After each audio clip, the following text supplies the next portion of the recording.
Bab 1701. Akan tetapi, semua orang ini baru berhasil memecahkan kode tersebut lama setelah Nicole melakukannya, dan masing-masing dari mereka membutuhkan waktu hampir 20 menit, yang menunjukkan bahwa Ryder bukan orang yang mudah dikalahkan. Pada saat ini semua orang bersemangat, karena Nicole benar-benar seorang ahli. Akan tetapi, Nicole sama sekali tidak peduli dengan bagaimana orang lain memandangnya saat dia diam-diam bekerja di depan komputer. Saat tampaknya tak seorang pun akan mampu lulus ujian, Ryder berusaha untuk berdiri tegak sambil berkata, ambil ini kembali sebagai pekerjaan rumah. Kalau kau bisa memecahkan kode itu, kau pasti akan lolos ke babak penyisihan tingkat provinsi. Ketika melihat ekspresi puas Ryder, semua orang hanya bisa mempercayai perkataannya apa adanya.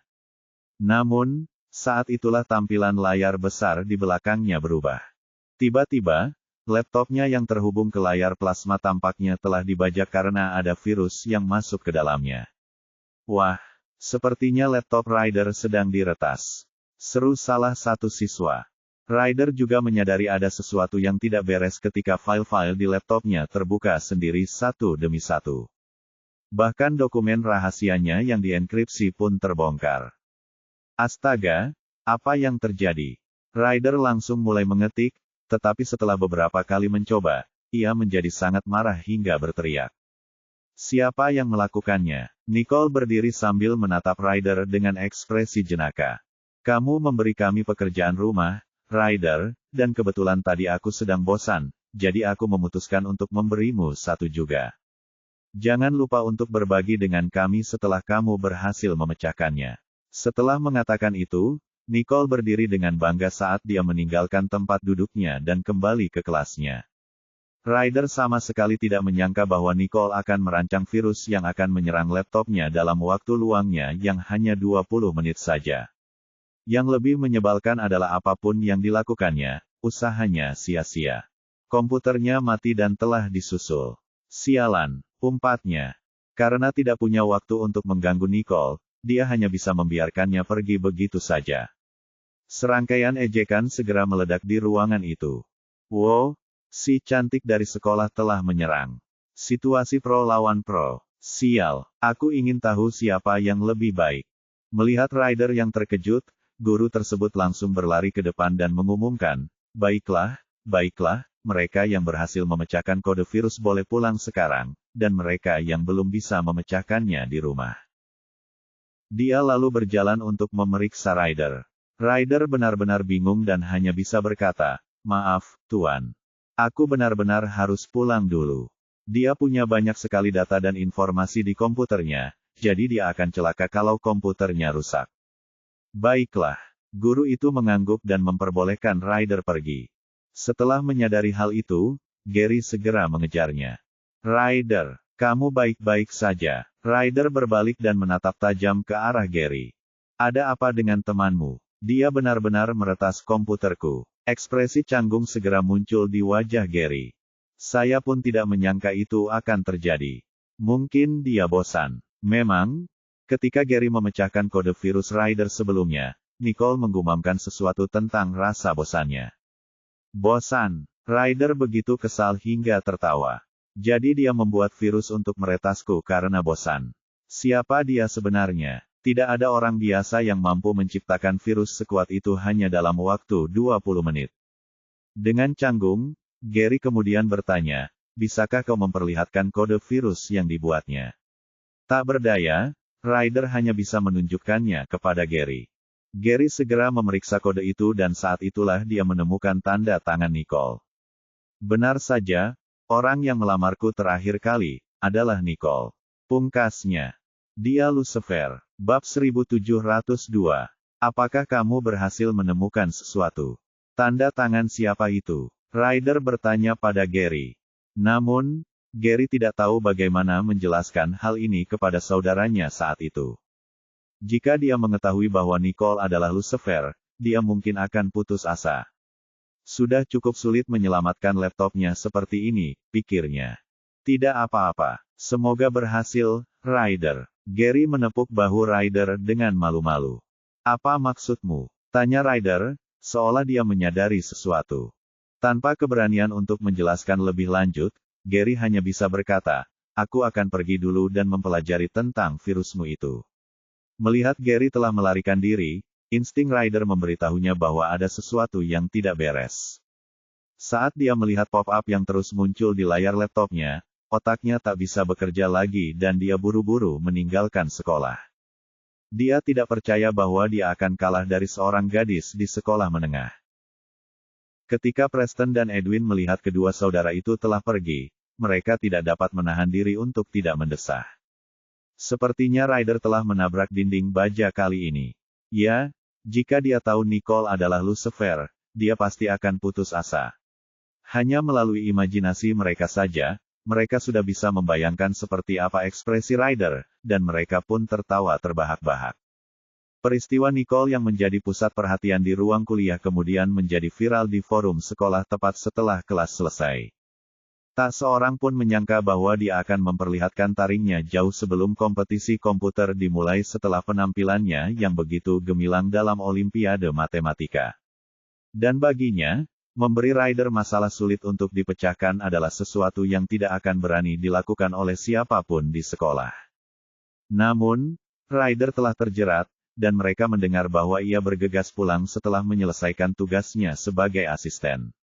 Dikatakan bahwa laptopnya berisi banyak dokumen penting di dalamnya. Saat itu, Bradley masih menggembar-gemborkan apa yang dilakukan Nicole di ruang kuliah. Tahukah kamu bahwa Nicole hanya menghabiskan waktu semenit untuk memecahkan kode yang diberikan Ryder untuk latihan? Bahkan Gary butuh 10 menit untuk melakukannya. Wah, Nicole hebat sekali. Semua orang kemudian menatap Nicole dengan heran. Nicole, seperti biasa, terus menunjukkan ekspresi acuh tak acuh di wajahnya.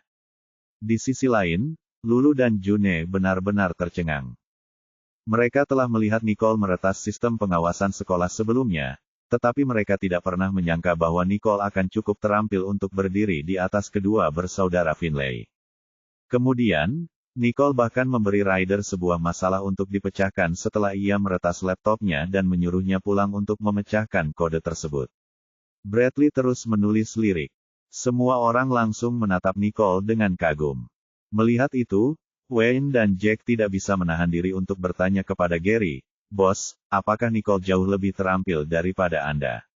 Bagaimanapun, tindakan Nicole memecahkan kode Ryder dalam sekejap adalah sesuatu yang telah disaksikan oleh semua orang. Gary tersedak kata-katanya sejenak sebelum memutar matanya dan mengeluarkan gerutuan sebagai pengakuan diam-diam.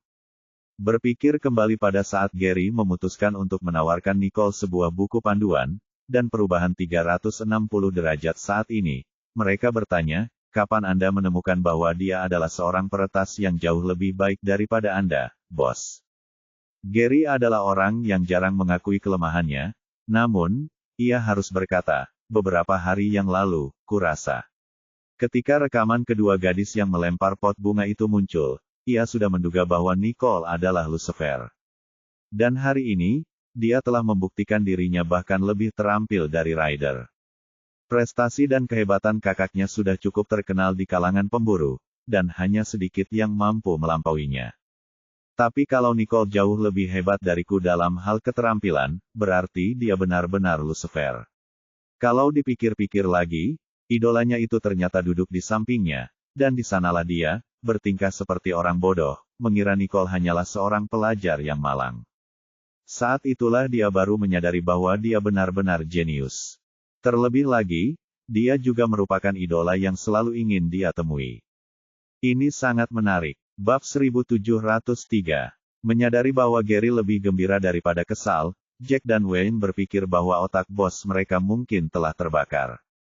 Namun, mereka tidak berani mengucapkan sepatah kata pun. Akhirnya mereka berbalik dan bersiap untuk kelas. Tak lama kemudian, sepulang sekolah, Bu Emerson masuk ke kelas. Nicole, tolong tinggallah sebentar. Setelah semua orang pergi, Nicole menghampiri guru itu.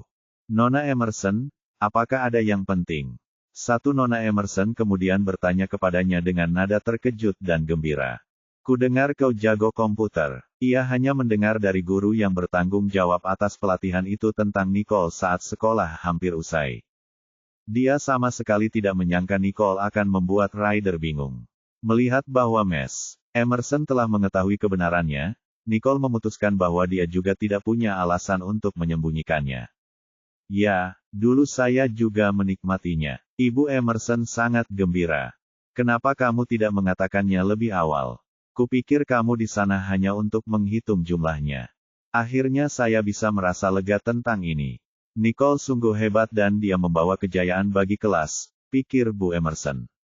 Saya sama sekali tidak menyangka Anda ternyata seorang ahli. Kalau kau butuh bantuan, kau harus bilang padaku, oke? Baiklah, Bu Emerson. Nicole mengangguk sebagai jawaban. Sebelum pergi, Ibu Emerson tak lupa menambahkan, oh benar, Guru Ryder agak tidak senang dengan kedatanganmu di kantor guru hari ini. Beritahu aku jika dia membuatmu kesal. Ibu Emerson bukan lagi guru magang seperti dulu. Baik kepala sekolah maupun gurunya sangat menghormatinya, sehingga dia tidak takut pada siapapun dan tidak akan membiarkan siapapun menindas Nicole. Nicole merasakan gelombang kehangatan saat mendengar itu. Jangan khawatir, Bu Emerson. Setelah itu, Nicole berpamitan pada Bu Emerson dan keluar dari kelas. Karena kru produksi belum sampai pada inti permasalahan, Nicole tidak perlu datang untuk syuting hari ini, jadi dia berencana untuk pulang lebih awal. Namun saat dia keluar sekolah, dia bertemu dengan sosok yang tidak diharapkan. Ike, apa yang kamu lakukan di sini? Tanyanya heran. Dan dia bahkan menungguku di luar pintu masuk sekolah. Ike tersenyum pada Nicole. Bukankah kau setuju untuk membawaku ke konferensi pers peluncuran mobil terbang berawak? Nicole terkejut. Konferensi persnya bahkan belum dijadwalkan. Ini adalah kerja sama dengan Jared, dan konferensi pers tersebut berada di bawah kewenangan Jared. Jika konferensi pers itu akan dilakukan, dia akan memberitahukannya terlebih dahulu. Ike mengangkat alisnya. Kau tidak tahu, itu ditetapkan 3 hari kemudian. Tapi kamu begitu sibuk di sekolah sehingga aku bertanya-tanya apakah kamu punya waktu untuk pergi ke sana. Nicole sedikit mengernyit. Ya, mungkin aku tidak punya waktu untuk pergi ke sana. Jadi, bagaimana kalau kau tunjukkan padaku sekilas mahakaryamu? Jika Anda tidak keberatan, Anda dapat mengajak saya berkunjung ke pabrik atau tempat lainnya. Nicole menatap Ike dan tiba-tiba terdiam. Ike sedikit terkejut. Ada apa? Apakah ini rahasia? Jika terlalu merepotkan, lupakan saja kalau begitu. Melihat Ike tampak sedikit kecewa, dan mengetahui bahwa dia sangat bersemangat tentang penemuan, dia hanya bisa setuju. Ayo, kita pergi. Lagi pula itu bukan apa-apa. Secara kebetulan, dia belum mengunjungi pangkalan itu setelah Jared menyelesaikannya. Dia juga berencana untuk bertanya kepadanya mengapa dia tidak diberitahu kapan tanggal pengumuman ditetapkan. Setelah itu, dia masuk ke mobil Ike, dan keduanya menuju ke alamat yang ditinggalkan Jared untuknya. Tak lama kemudian, keduanya tiba di pangkalan. Nicole tidak mengantisipasi bahwa Jared benar-benar telah membangun pabrik yang begitu megah untuk Kelly dan yang lainnya. Namun, mobil terbang berawak sekarang telah terpasang al dan akan menjalani produksi massal setelah diluncurkan. Pabrik sebesar ini memang diperlukan, atau jika tidak, akan terlambat untuk melakukan perluasan ketika saatnya tiba. Saya sama sekali tidak menyangka skala perkembanganmu akan jauh lebih besar dari apa yang dimiliki Tuan Scott. Ike berkomentar, matanya hijau karena iri. Aku juga ingin bekerja di tempat seperti ini. Nicole menatapnya sekilas. Baiklah, kalau begitu kau akan menutup bengkelmu. Ike lalu terkekeh. Aku bisa memindahkan bengkelku ke sini, kan? Nicole mengangkat alisnya. Teruslah bermimpi. Sambil berbincang-bincang, mereka tiba di pintu masuk. Setelah menyatakan identitasnya, Nicole membawa Ike ke tempat itu. Tak lama kemudian, Kelly mendapat kabar kedatangan mereka, dan mulai menyambutnya. Melihat Nicole membawa orang lain ke tempat itu, dia sedikit terkejut, dan ketika dia melihat bahwa itu adalah Ike, dia langsung bergegas maju. Nicole, kenapa kamu bawa dia ke sini? Nicole mengangkat alisnya. Dia ingin melihat produk akhir dari mobil penumpang terbang. Kelly sedikit cemberut saat dia mendekati Nicole dan berbisik, Nicole, kita sudah tidak bekerja sama lagi dengan Ten Harmon. Tidakkah dia akan kembali dan membocorkan ini padanya nanti? Nicole mengangkat alisnya. Tidak, jangan khawatir. Tak seorang pun dapat mencuri teknologi kita. Ike memasang ekspresi canggung di wajahnya. Aku bisa mendengar apa yang kalian berdua bisikkan, tahu kan? Namun, Nicole dengan tenang berbalik dan berkata, dia berhak curiga. Bagaimanapun juga, kau masih bekerja sama dengan Tuan Harmon. Tik tidak berdaya. Tapi kita berteman, kan? Dan karena kalian sudah memimpin, apa yang kalian takutkan? Kelly terkejut. Dia, ada benarnya. Bagaimanapun juga, seiring kemajuan ilmu pengetahuan dan teknologi, apapun pada akhirnya akan dikembangkan, jadi pertanyaan tentang siapa yang dapat mengembangkannya pertama kali jauh lebih penting. Nicole melirik Kelly. Kau yakin sekarang? Saat itulah Kelly baru menyadari bahwa Nicole khawatir dia akan terlalu khawatir tentang hal ini, jadi dia segera berkata. Saya, sebenarnya tidak punya pendapat tentang ini. Kalau kau mau mengajaknya masuk, masuk saja, Nicole. Ia yakin bahwa Ike dan Nicole adalah sahabat, jadi ia tidak akan menusuknya dari belakang. Mata Ike langsung berbinar saat dia menatap Nicole. Lihat, dia setuju. Nicole menatapnya sekilas dan tersenyum malu sebagai jawaban. Ayo berangkat. Ike mengangguk dan dengan bersemangat mengikuti Nicole memasuki area pabrik. Melihat Ike seperti anak kecil yang diberi permen, dia tidak merasa keberatan ditemani olehnya, karena dia memang seorang yang gemar teknologi. Tak lama kemudian, keduanya tiba di departemen pengujian mobil terbang berawak, di mana Terry sudah dalam tahap akhir pengujian. Berbeda dengan pengujian sebelumnya, pengujian saat ini terutama berupa perbaikan pada beberapa fitur kecil, karena tidak ada lagi masalah besar. Mobil terbang berawak itu terbang ke udara berulang kali dan memasuki lintasan uji melalui kaca, dan ketika Ike melihat sistem AL bekerja, dia tidak bisa tidak kagum. Kebaikan. Meskipun aku pernah berhayal tentang seperti apa wujudnya, tapi lain halnya jika aku melihatnya dengan mata kepalaku sendiri. Nicole, apakah kamu sendiri yang mengembangkan sistem AI itu? Nicole menggelengkan kepalanya. Tidak, aku mendapatkannya dari seorang teman. Ternyata teknologi gabungan antara keluarga Cal dan Churley Corporation bukanlah sesuatu yang mudah. Ya, ini sangat bagus. Sudah cukup sulit untuk membangun mobil terbang berawak, tetapi saya sama sekali tidak menyangka Anda akan memasang sistem AI di dalamnya. Ini seperti menyelesaikan dua proyek penelitian sekaligus. Jika ini terungkap, kamu akan memenangkan penghargaan. Namun, dia menggelengkan kepalanya. Saya tidak tertarik dengan semua itu. Penghargaan yang akan diberikan atas penelitian ini semuanya akan diberikan kepada Terry. Ia sudah menjadi tokoh terkenal, dan ia hanya ingin menjadi mahasiswa dengan tenang. Hah, apa-apaan ini? Kenapa kamu tidak mengajakku ikut? Bab 1704. Ike menatap Terry dengan pandangan iri, penuh dengan kecemburuan yang tak terlukiskan. Mendengar itu, Nicole memutar matanya. Bukankah kau sudah cukup melakukan penelitian? Ike menjulurkan lidahnya dan tidak mengatakan apapun sambil terus memperhatikan Terry yang sedang melakukan tes akhir. Sambil menatap mobil terbang berawak itu perlahan naik dan melesat dengan sendirinya, disimpulkan bahwa masalah kecil di tikungan terakhir telah teratasi. Mata Tik dipenuhi dengan keheranan. Wah, lumayan. Bolehkah aku mencobanya sendiri? Alis Nicole berkerut begitu Ike mengajukan permintaan itu. Sebenarnya, tidaklah bijaksana untuk mengizinkan peneliti yang sama menyentuh proyek tersebut. Namun, Ike benar-benar menguji batasnya hari ini. Saya hanya ingin mencobanya dan menjadi orang pertama yang mengendarai mobil seperti ini. Itu bahan pembicaraan di pub yang bagus. Ike memasang ekspresi polos di wajahnya, tidak berbeda dengan ekspresi remaja konyol. Kamu benar-benar tidak tahu bagaimana menjadi pemalu hari ini, ya. Dulu, Ike akan sangat memperhatikan masalah seperti ini. Ike tercengang. Apakah aku perlu melakukannya? Bukankah kita teman baik? Mereka baru saja berpisah beberapa lama, namun Nicole sudah bersikap jauh.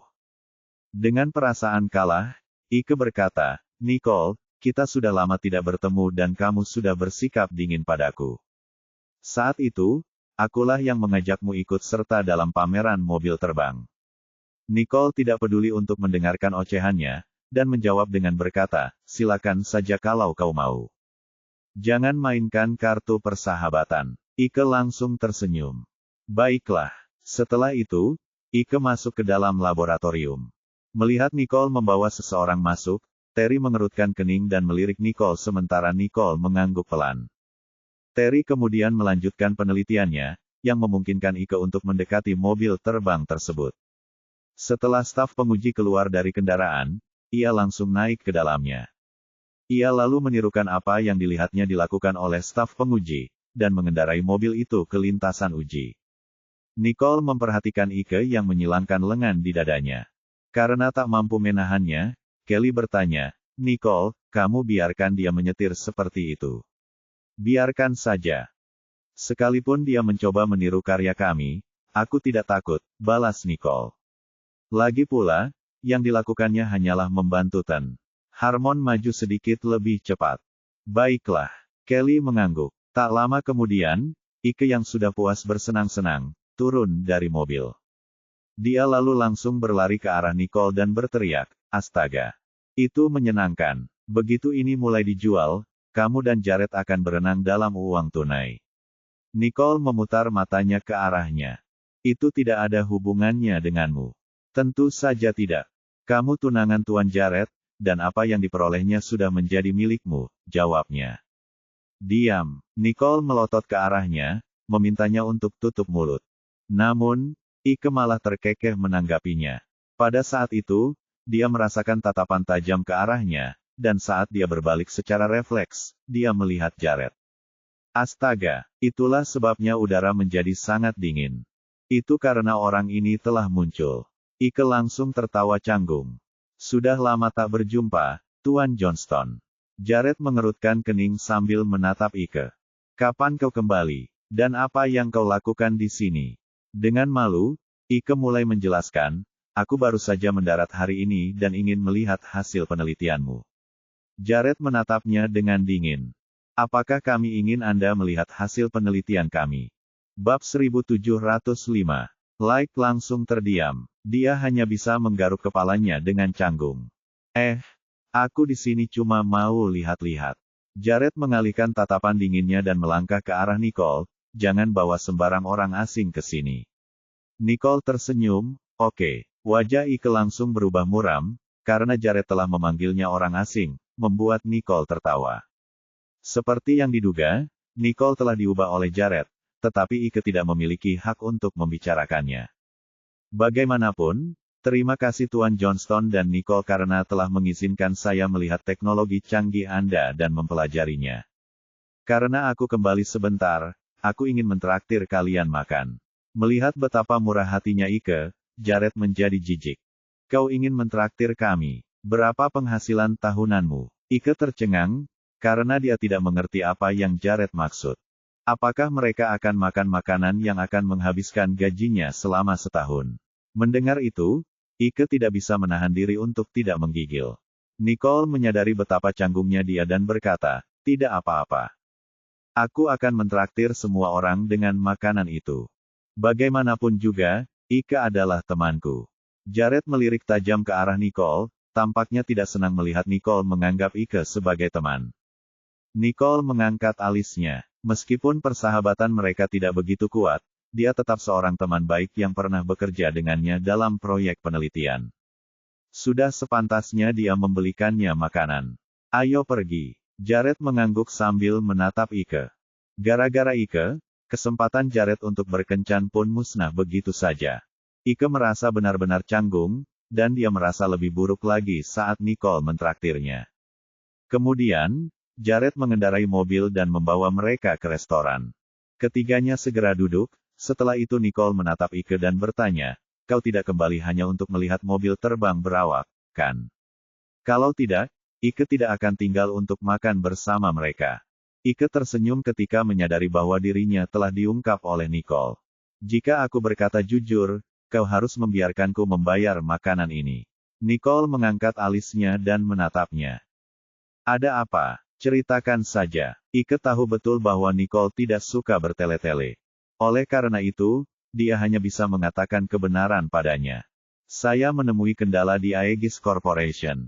Tanpa sistem kecerdasan buatan, penemuan kami hanya akan menjadi mobil terbang biasa sekalipun kami berhasil memproduksinya. Itu bukan tandingan mobil terbang berawak yang kalian semua ciptakan. Nicole tahu bahwa Ike mengatakan kebenaran, jadi dia terus mendengarkan. Seseorang harus selalu bergerak menuju ketinggian yang lebih tinggi, dan saya serius dengan apa yang saya katakan hari ini. Tuan Johnston, apakah masih ada lowongan? Saat Ike berbicara, dia menyeringai pada mereka. Nicole mengangkat alisnya. Awalnya dia mengira Ike hanya bercanda. Tetapi tampaknya dia benar-benar ingin bergabung dengan perusahaan dan bekerja di bawah Jared. Jared menatap Ike dengan alis terangkat. Anda ingin bergabung dengan perusahaan? Ya. Satu-satunya hal yang saya kuasai adalah mobil terbang berawak di antara proyek-proyek terkait teknologi tinggi lainnya. Kalau Bapak tidak keberatan, saya bersedia mengabdikan diri pada perusahaan sampai saya tidak sanggup bekerja lagi, janji Ike seraya duduk tegak. Nicole memandang Ike dan tampak baginya bahwa Ike benar-benar ingin melakukannya. Kemudian, dia bertanya, apakah kamu sudah berbicara dengan Scott dan menjelaskan semuanya dengan jelas? Ike langsung mengangguk. Dia tahu bahwa jika Nicole mengajukan pertanyaan seperti itu berarti Nicole akan menerimanya. Setelah itu, ia melanjutkan dengan mengatakan, tentu saja, proyek yang sedang saya garap saat ini akan segera selesai. Mustahil bagi saya untuk menciptakan sistem kecerdasan buatan. Jadi, aku akan pergi setelah proyek ini selesai. Mengapa kau ingin bergabung dengan proyek kami sekarang? Jared menyipitkan matanya. Penelitian untuk proyek tersebut hampir selesai, dan jika Ike bergabung dengan tim, ia hanya dapat mengerjakan proses pasca penelitian dan menyelesaikan sentuhan akhir. Ike kemudian menatap Jared dan menjawab, saya benar-benar tertarik dengan teknologi kecerdasan buatan berupa mobil terbang berawak. Anda dapat menganggap saya sebagai seorang yang gila kerja dalam hal penelitian. Beri aku kesempatan. Saya yakin saya bisa menghasilkan hasil yang lebih baik dengan memanfaatkan teknologi saat ini. Jared melirik Nicole. Niatnya mendekati Nicole terakhir kali terlalu kentara, dan karenanya, Jared masih curiga bahwa Ike mempunyai niat lain. Namun, Nicole kemudian memikirkannya dan berkata, kita harus melakukan produksi massal di akhir proyek. Saya khawatir Terry tidak akan mampu mengurus semuanya sendirian. Karena Ike juga ahli di bidang ini, kami bisa mempertimbangkannya. Bab 1706. Ketika Jared melihat Nicole mendekatinya untuk membicarakan masalah itu, dia merasa jauh lebih baik. Dia tahu bahwa Nicole tidak mempunyai perasaan apapun terhadap Ike, jadi dia menerima permintaan itu. Baiklah. Karena Nicole sudah setuju, aku tidak punya komentar lebih lanjut. Ike sangat gembira. Terima kasih, Tuan Johnston. Terima kasih, Nicole. Namun, saat itulah Nicole mulai mengamati Ike. Ia dulu menikmati kebebasannya, dan tidak peduli berapa banyak investor yang mendekatinya, ia tidak akan pernah goyah. Kali ini, dia benar-benar mengajukan permintaan sendiri untuk bergabung dengan tim Jared. Meski ada yang mencurigakan, Nicole tetap membutuhkan bakat seperti itu. Sepanjang makan, Ike menikmatinya dengan gembira. Dia bahkan membahas masalah kecerdasan buatan dengan Nicole dari waktu ke waktu. Hal ini membuat Jared cemburu dalam prosesnya.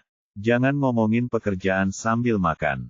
Oh oke. Ike setuju, lalu dia segera menghabiskan makanannya. Tak lama kemudian, makan malam pun selesai. Ike melambaikan tangan dan mengucapkan selamat tinggal pada Nicole dan Jared.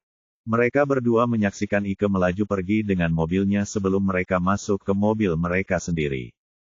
Jared kemudian menambahkan, dia sebenarnya meminta untuk bergabung dengan kami. Itu bukan dirinya yang biasa, bukan? Nicole terdiam sejenak. Tetapi dia seorang maniak penelitian. Oleh karena itu, saya pun memahaminya. Anggap saja itu sebagai referensi saja. Ya, sahut Jared, dan tidak berkomentar lebih jauh. Mereka berdua menikmati saat-saat terakhir mereka bersama, dan tak lama kemudian, Jared berkata kepada Max dengan suara lembut, ajak kami ke pantai untuk jalan-jalan malam ini. Baiklah, Max mengangguk dan melajukan mobilnya ke tepi pantai. Tak lama kemudian mobil pun sampai di garis pantai, dan Max membuka kap mobilnya sambil berpikir, membiarkan angin laut yang lembut berhembus ke dalam mobil. Nicole merasa rileks saat dibelai oleh angin. Perasaan yang didapat seseorang saat pergi jalan-jalan dengan kekasihnya memang luar biasa. Melihat betapa santainya Nicole, Jared tersenyum penuh kasih sayang. Jadi, apakah kamu menyukainya? Saya menyukainya. Jarang sekali aku bisa sesantai ini. Nicole berseri-seri ketika kalung yang dikenakannya menampakkan dirinya. Jared tersenyum ramah. Kau tampak cantik mengenakannya. Nicole mengangguk. Kurasa kita harus bilang kalau kamu punya penglihatan yang bagus. Jared menatap Nicole dan memeluknya dengan penuh kasih sayang. Lalu, mereka menikmati pemandangan malam sambil menikmati semilir angin malam. Kemudian, mereka berpelukan dan berciuman, yang berlangsung lama. Setelah perjalanan malam mereka di tepi pantai, Nicole tiba-tiba ingin ikut balapan, yang mendorong Jared untuk membawa Nicole ke arena balap swasta. Sudah lama mereka tidak ke sana, dan tempat itu telah direnovasi. Sebagai pemilik tempat itu, Jared telah banyak berkontribusi dalam renovasinya, membuat Nicole tersenyum. Apakah kamu merenovasi tempat ini sesuai dengan keinginanku? Jared mengangguk dan tersenyum lebar. Kau bisa melihatnya. Ya, aku melihatnya. Nicole kemudian menatapnya dengan ekspresi manis di wajahnya. Terima kasih. Kemudian, tepat saat dia hendak mengendarai mobil balap Jared, Jared sudah memerintahkan anak buahnya untuk mengirimkannya. Sebuah mobil balap hitam berhenti di depannya, berkilauan di bawah langit malam, dan menarik perhatian semua orang. Ini untukmu. Hadiah lagi. Nicole terkejut, karena dia baru saja memberinya kalung malam sebelumnya. Mobil ini dibuat khusus, dan karena itu, harganya pasti mahal. Ya, Jared tersenyum. Silakan coba. Oke, kata Nicole. Dia segera berganti ke seragam balapnya dan naik ke mobil dengan penuh bangga. Vroom vroom. Mesinnya meraung saat mata semua orang tertuju padanya. Wah, mobil itu keren sekali. Bab 1707. Ya, kelihatannya ada sepasang di samping mobil Tuan Jared. Ya, saya lihat harganya memang mahal sekali, seru para wanita di pinggir lapangan satu persatu. Sejumlah pemuda juga memandang dengan pandangan iri di mata mereka. Nicole mengemudikan mobilnya ke kejauhan dengan semua mata tertuju padanya. Setelah dia menempuh jarak tertentu, dia melakukan drifting yang heroik dan melaju kencang kembali ke titik akhir. Saat mobil menderu, semua orang bersorak dan bertepuk tangan dengan keras. Wah, mobilnya keren banget. Ya, mobil itu mengagumkan. Melihat semua orang memandang Nicole dengan penuh rasa iri, Jared menyeringai. Kemudian, ia masuk ke mobil lain, memberikan uang kepada mereka, dan bersiap untuk berkendara di lintasan bersama Nicole. Sebelumnya, Nicole lah yang mengendarai mobilnya. Saat dia berada di lintasan balap, Jared juga tidak bisa masuk. Kali ini, mereka akhirnya bisa berkendara bersama. Nicole ada di dalam mobil, dan dia melirik Jared, yang ada di sampingnya. Salah satu tangannya berada di kemudi, sementara yang lain tergantung di luar jendela. Sikapnya membuatnya terlihat sangat bergaya. Nicole tersenyum dan bertanya, bagaimana kalau kita bertanding hari ini? Jared tersenyum balik. Menurutku lebih baik aku mengikutimu saja. Melihat Jared tidak ingin bersaing dengannya, Nicole menatap wanita cantik di depannya yang sedang melambaikan bendera. Mengikuti aba-aba, Nicole menginjak pedal gas dan melaju kencang. Jared tersenyum licik, menginjak pedal gas juga, dan mengikuti jejaknya. Kedua mobil mereka dilengkapi dengan baik, dan dalam waktu kurang dari sedetik, mereka telah meninggalkan kerumunan di belakang. Sudah lama sekali sejak Nicole bisa melaju secepat ini. Karena tidak ada seorang pun di jalan pegunungan itu, Nicole mulai menambah kecepatan mobilnya, ingin menguji batas kemampuan mobilnya. Saat Jared menyadari Nicole mengemudi dengan tidak terkendali, ia menginjak pedal gas dan mengikutinya dari dekat. Begitu saja, mereka berdua segera sampai di bundaran dan menuruni bukit dengan berputar-putar. Saat menuruni bukit, mereka melihat ada rintangan yang menghalangi jalan. Namun, Jared telah meniru desain lintasan balap dari negara asing dan melakukan beberapa modifikasi untuk membuat persaingan semakin ketat. Melihat rintangan itu, Nicole begitu gembira hingga ingin berteriak.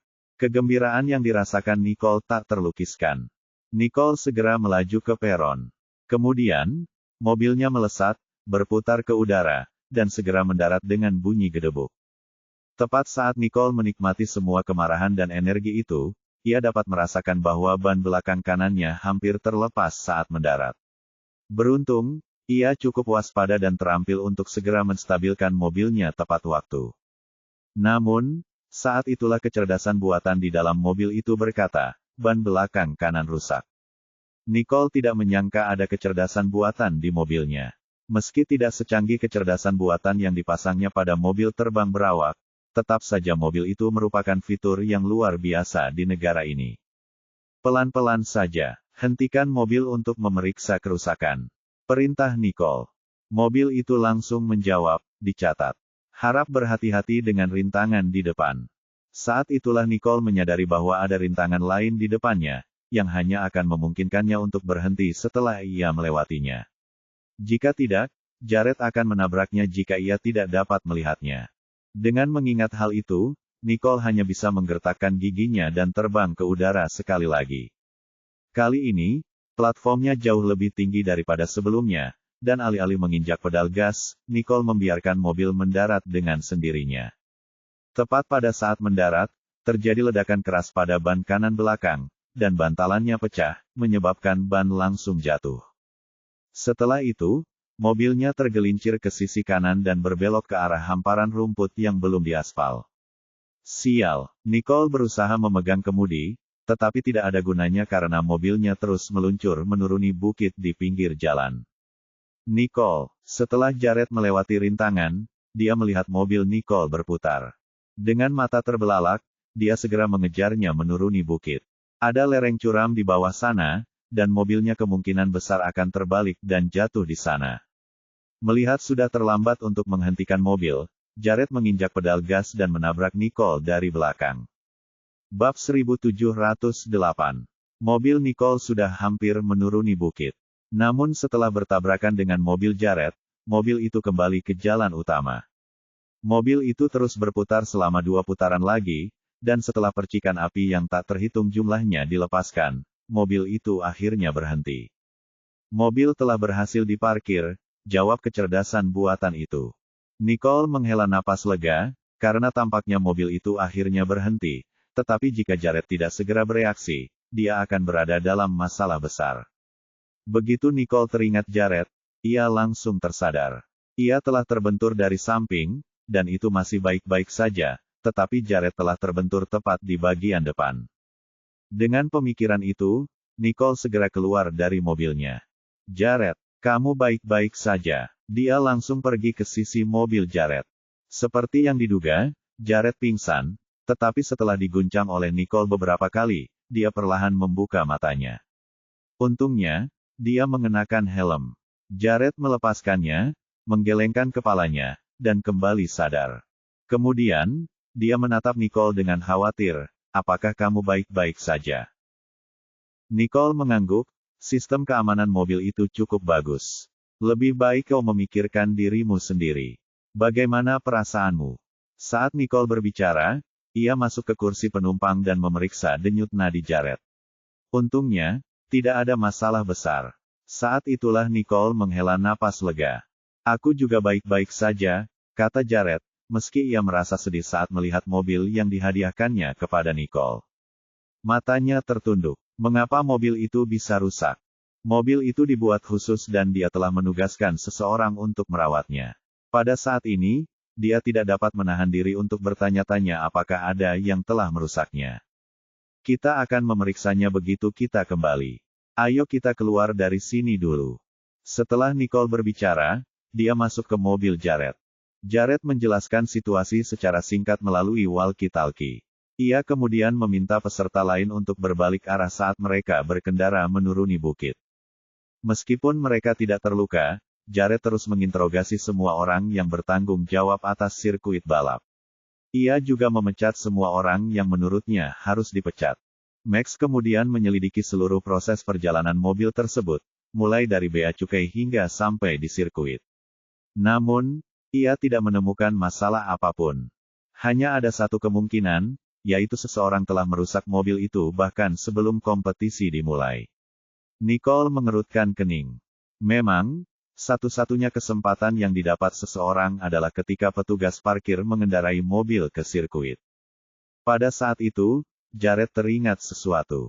Di mana pembalap itu? Max menggelengkan kepalanya, aku tidak yakin. Aku memeriksa CCTV dan orang ini tidak pernah melepas helmnya. Dia juga bukan orang yang bekerja di sirkuit itu. Dia cukup mencurigakan. Mata Nicole menjadi gelap. Mari kita mulai penyelidikan dengan memeriksa seragamnya. Itu seharusnya edisi terbatas. Kilatan cahaya muncul di mata Max. Baiklah, aku akan mengerjakannya sekarang. Setelah Max pergi, Nicole menatap Jared dan menyadari bahwa dia sedang tidak enak badan. Ayo pergi. Kita akan ke rumah sakit untuk memeriksakan tubuhmu secara menyeluruh. Jared baru saja pulih beberapa waktu lalu. Sekarang setelah ia menerima hantaman dengan kecepatan tinggi, Nicole khawatir ia mengalami cedera internal lagi. Baiklah, tapi kamulah yang seharusnya menjalani pemeriksaan tubuh secara menyeluruh. Jared menyelamatkannya, dan karena itu, dia siap menghadapi tabrakan itu. Adapun Nicole, itu di luar dugaan. Keduanya saling menatap dengan penuh simpati dan kasih sayang. Kemudian, mereka meninggalkan sirkuit balap. Yang tidak mereka sadari adalah sepasang mata yang menatap mereka dalam kegelapan, dan mata itu adalah mata Everett. Ia menatap tajam ke arah Nicole. Dia hanya beruntung karena dia bahkan tidak bisa mati bersamanya, gerutunya. Tugas pertamanya adalah mengambil Crash. Namun, tampaknya ia harus menunggu kesempatan berikutnya. Setelah Nicole dan Jared selesai menjalani pemeriksaan di rumah sakit, Martin menatap mereka berdua dan melaporkan dengan lega, kalian berdua baik-baik saja. Kecuali Tuan Jared yang mengalami gegar otak. Kalian sebaiknya pulang dan beristirahat dengan cukup. Nicole mengangguk. Terima kasih. Martin sedikit khawatir dengan Nicole. Hati-hati ya akhir-akhir ini. Aku rasa kamu selalu dalam bahaya. Memang, Crash merupakan barang berbahaya untuk dipikulnya. Dan dengan sangat serius, Nicole menjawab. Saya mengerti. Jangan khawatir. Bab 1709. Tak lama kemudian, Jared dan Nicole meninggalkan rumah sakit, masuk ke mobil, dan pulang ke rumah. Jared menatap Nicole dan dengan nada bercanda, dia berkata, aku merasa tidak enak badan. Kurasa kau harus menemaniku ke tempatku. Selagi Jared berbicara, dia memegang dahinya seolah-olah dia sedang menderita sakit kepala. Nicole mendesah saat melihat itu. Aku sudah melihat laporannya. Itu hanya gegar otak ringan. Kau akan baik-baik saja setelah tidur. Jika aku menemanimu, kurasa kau tidak akan bisa tidur sama sekali. Demi kebaikannya sendiri, Nicole tidak bisa pergi ke tempatnya. Jika tidak, pikiran pria ini akan dipenuhi dengan berbagai macam cara untuk mengacaukannya. Menyadari betapa seriusnya Nicole, Jared mendesah. Baiklah, kalau begitu, aku akan mengantarmu pulang dulu. Tidak, aku akan mengirimmu kembali malam ini, Nicole menegaskan. Mendengar itu, Jared hanya bisa setuju. Baiklah kalau begitu. Menghadapi desakan Nicole, Jared bersandar di kursinya dan memejamkan mata untuk tidur. Nicole tahu bahwa Jared sedang tidak enak badan.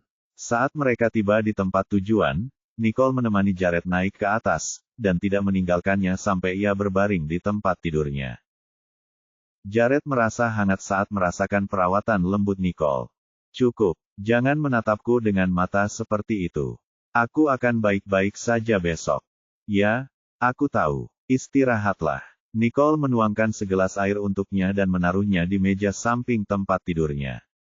Jared tersenyum dan memperhatikannya saat dia pergi. Setelah meninggalkan ruangan, tatapan Nicole menjadi gelap. Terakhir kali Jared terluka, ia sedang membantunya menghadapi Fiorella. Kali ini, Jared menderita gegar otak karena ia berusaha melindunginya. Dengan pemikiran ini, Nicole tidak akan pernah melepaskan pelaku dengan mudah. Malam ini, aku harus mencari tahu siapa yang mempermainkanku. Nicole keluar, masuk ke mobil dan berkata, Max, kirim aku kembali ke sirkuit balap. Hah, Max tercengang. Tapi ini sudah larut malam. Saat itu hampir pukul 9, dan biasanya Nicole sudah ada di rumah pada waktu ini. Saya ingin mencari tahu sendiri akar permasalahannya, dan saya ingin tahu siapa orang di balik kecelakaan itu, tegas Nicole, karena dia tidak akan pernah membiarkan pelaku yang telah melukai Jared lolos begitu saja setelah melakukan perbuatannya. Baiklah, aku mengerti. Max mengangguk. Dalam perjalanan pulang, Max mengirimkan catatan pembelian pembalap itu kepada Nicole. Pembelinya adalah pembeli anonim. Oleh karena itu, kami tidak dapat memeriksa informasi pribadinya. Nicole kemudian menoleh ke Max dan berkata, pinjamkan aku laptopmu. Max mengangguk dan sementara lampu lalu lintas masih merah, dia menyerahkan laptop itu kepada Nicole. Nicole segera mencolokkan flash drive-nya dan mulai mengetik di keyboard. Max menatap tatapan dingin Nicole dan bertanya, Nona Riddle, bisakah Anda mendapatkan informasi apapun tentang orang itu? Nicole mendengus. Yang harus kulakukan hanyalah masuk ke platform e-commerce dan memeriksa informasi pelanggan. Max tercengang. Masuk ke platform e-commerce, maksudmu, meretas server. Meskipun ia mendengar Jared menyebutkan bahwa keterampilan hacking Nicole sangat hebat, platform e-commerce besar itu dibuat oleh penyedia server internet terbaik di San Joto. Karena itu, masuk akal jika mereka memasang perangkat lunak anti-hacking. Apa kau tidak khawatir akan ketahuan? Max menyeka keringat dingin di dahinya. Dia sendiri tidak akan pernah melakukan hal seperti itu. Nicole tertawa. Selama kamu cukup baik untuk menghindari perhatian, tidak akan ada masalah. Max langsung berkeringat dingin lagi. Seberapa hebat itu? Tak lama kemudian, mereka tiba di sirkuit balap. Namun, setelah kejadian itu, semua orang sudah meninggalkan tempat itu pada jam tersebut. Pada saat itu, Nicole langsung menutup laptop dan memberikannya kembali kepada Max. Kemudian, Max langsung menerima email di jam tangannya. Saya sudah menemukan informasi orang itu. Saya serahkan sisanya kepada Anda. Saya akan berangkat sekarang, katanya. Hah, oh, itu sangat cepat. Nicole berhasil memperoleh informasi yang akan memakan waktu lebih dari 3 hari penyelidikan. Bab 1710. Saat itu, Nicole sudah turun dari mobil. Di bawah pengawasan Max, mereka memasuki garasi tempat mobil itu disimpan. Selama Nicole kembali ke rumah, dia tidak menyelidiki. Namun, dia tidak melupakan hal-hal mendasar. Begitu dia memasuki garasi, dia mulai mencari jejak bukti. Mobil yang rusak itu telah diderek kembali ke sana. Meskipun dalam kondisi yang sangat buruk, masih ada beberapa petunjuk yang dapat ditemukan. Max belum pernah melihat Nicole seperti ini. Setelah mereka memasuki garasi, mereka memeriksa jejak kaki di lantai dan bodi mobil. Saat Nicole melakukannya, dia benar-benar tampak seperti polisi wanita profesional yang sedang melakukan penyelidikan di tempat kejadian perkara. Nona Riddle, Anda hebat sekali. Max selalu merasa bahwa dia sangat teliti saat melakukan penyelidikannya, tetapi sebagian besar dilakukan melalui CCTV. Namun, metode Nicole mirip dengan metode polisi. Biasanya, saya tidak akan menggunakan metode seperti itu. Namun kali ini saya sedang terburu-buru, katanya. Jika ada orang lain yang menyakitinya, dia biasanya akan bersabar menunggu dan memancing mereka keluar. Namun karena orang itu telah melukai Jared, dia tidak tahan menunggu. Tak lama kemudian, Nicole memberikan sidik jari yang berhasil dikumpulkannya kepada Max. Pergi dan cari identitas semua orang yang telah menyentuh mobil ini. Pasti ada orang yang mencurigakan. Sekalipun pengemudi mengenakan sarung tangan, orang yang merusak ban akan meninggalkan jejak. Baiklah, setelah melakukan semua ini, Nicole melihat jam, dan menyadari bahwa saat itu sudah pukul 10. Setelah mempertimbangkan dengan matang, ia meminta Max untuk mengantarnya ke tempat Jared. Saat itu, Jared sudah tertidur, jadi Nicole tidur di kamar sebelah. Keesokan paginya, ketika Jared menuju ke bawah, Max memberitahunya bahwa Nicole telah menginap malam itu. Jared terkejut karena wanita itu bersikeras tidak akan menginap di sana. Namun, wanita itu tetap khawatir tentang Jared dan tetap kembali. Sambil tersenyum lembut, Jared membuat secangkir kopi untuk Nicole. Kemudian, ia meminta staf dapur untuk menyiapkan sarapan kesukaan Nicole. Sambil menunggu Nicole turun, Jared sudah duduk di meja makan dengan senyum berseri di wajahnya. Kau sudah bangun. Jared mengenakan pakaian kasual, namun ia memancarkan aura santai yang membuat wajah tampannya tampak semakin ramah. Nicole menyeringai. Kamu merasa lebih baik sekarang. Begitu mengucapkan kata-kata itu, dia duduk di sebelah Jared. Kemudian, dia mengambil piring berisi sarapan spesial dan kopi dari tangan Jared. Setelah menyesapnya, ia menyadari bahwa kopi itu terasa kaya dan harum.